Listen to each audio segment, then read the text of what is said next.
Hey everyone, it's T.O. You told us you had some questions, and I'm here to give you the answers.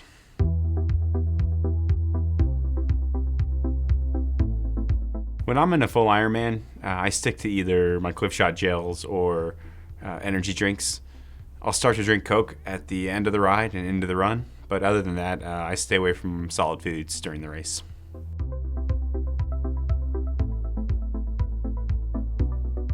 For me, the transition to Newton running shoes was really a matter of days, maybe a couple weeks. Luckily, they've really expanded their line to make their shoes accessible to everyone. And, there's different size lugs now, so you can really gradually build in. Start with a higher drop shoe and work your way down to a low drop. When I'm racing with my Newtons, I'll wear socks only for full Ironmans. For half Ironmans and below, I'll just run barefoot. In both ways, I feel great.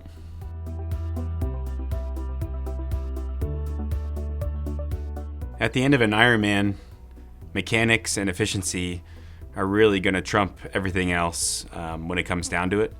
And what I've experienced this year running in my Newtons is that on those long runs when I'm running 26 miles and on a Sunday afternoon, I keep myself together really almost, I'm not going to say effortlessly because it's the end of a marathon, but it's much easier for me to hold my form.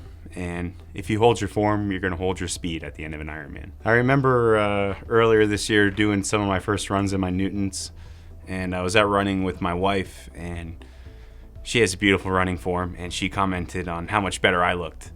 And I was really able to eliminate some of my heel striking when I was running and get more of a midfoot strike, which has greatly increased my efficiency when running and hopefully be the key to my success in Hawaii.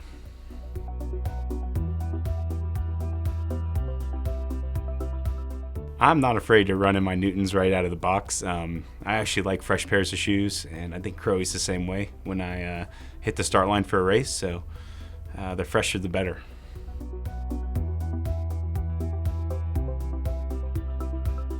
I know injuries and training through injuries is always a question that people have or want to try to figure out if they're injured and how to stay fit still. I think the most important thing is to be smart with your recovery. If it's going to prolong the recovery process, then you shouldn't do it.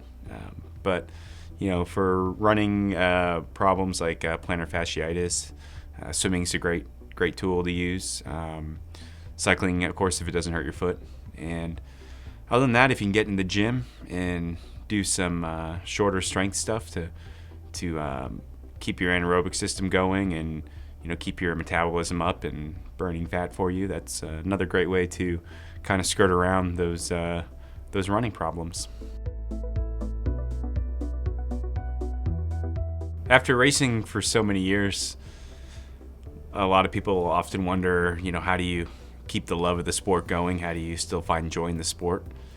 And I think it's really a question of, still wanting to test myself and, not hitting the limits that I think I can hit. And I still have stuff to do. I still have work to do. But at the end of the day, I have a pretty awesome life. I get to work out for a living.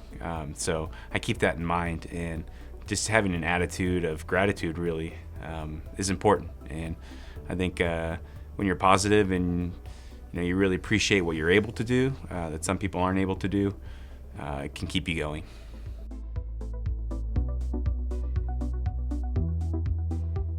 I started triathlon in the world of age group competition, and while I was in the Navy, I juggled school and professional schools and training, and still trying to train at the same time. And it was probably one of the hardest periods of my life because it's a lot to juggle, it's a lot to manage. And if you're working and have a family and still manage to do triathlon, you have all of my respect. I know how hard it is just to train for Ironmans, and to manage all that other stuff on top of it is really impressive. And when we get out there, it's great to see that people love the sport so much that they're willing to do all that just to get out there on the start line.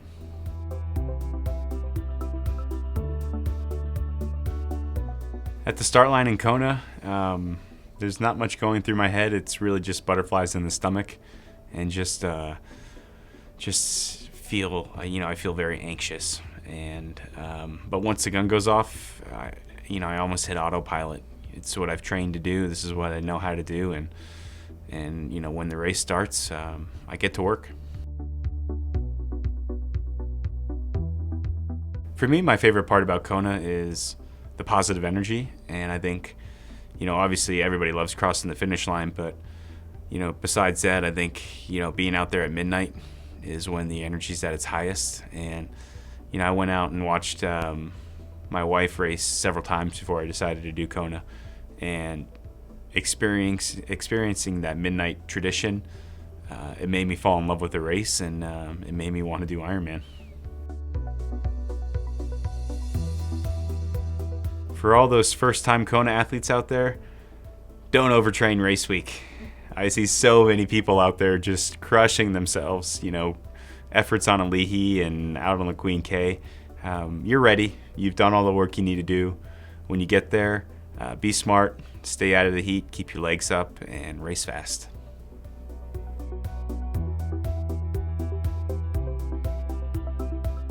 If I were to describe the IRONMAN World Championships in 3 words, it would be formidable, fulfilling, and special. My first encounter with Mark Allen was several years ago in Kona. I was out there watching my wife, and I was doing a very hard treadmill session at the gym on Palani, and Mark was in the gym, and he saw me, and he wanted to come introduce himself, but he just said he saw, an intense look in my eyes, and, the focus I had, and he didn't want to bug me. But at that point, he said, there's a guy that I think can win this race. And, over the years, we've just developed a relationship. And at the end of last year, I had a great result in Kona, but I felt I could get more out of myself. And I had spent several hours talking with Mark after Ironman Brazil, and I just really liked what he had to say. He had a different approach. And I felt it was a change that I just needed to make. And plus, he's a wealth of knowledge. So, I've been in the sport many years, and I feel like I know how to coach myself, and I didn't need a triathlon coach anymore. I needed a Kona coach, and who better to pick for a Kona coach than Mark Allen?